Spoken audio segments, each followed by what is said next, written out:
Dostlar, əvvəlki videomda bu kombinimi eləmişdik. İndi isə keçək sumkama. Sumkamı da göstərim ki, sumkam belə bir şəkildə çap sağlam və ağır şeylər daşıyır. Gəlin gedək vərəqimi götürək.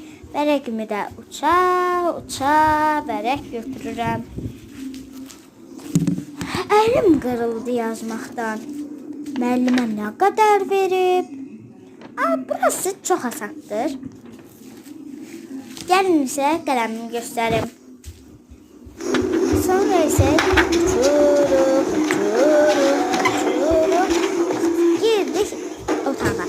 Otaqda sumkamın yanına gəldik. Gəldik sumkamı açaq. İçinə baxaq. Sonra isə vərəqimi götürüb içinə qoyaq. Sonra isə bir şey yadımızdan çıxdı. O da qələm yerim. Qələmlərini də götürdüm. Sumkamı atdım mı? Atdım. Sonra isə sumkamı bağladım və sumkamız da hazır. Sağ olun.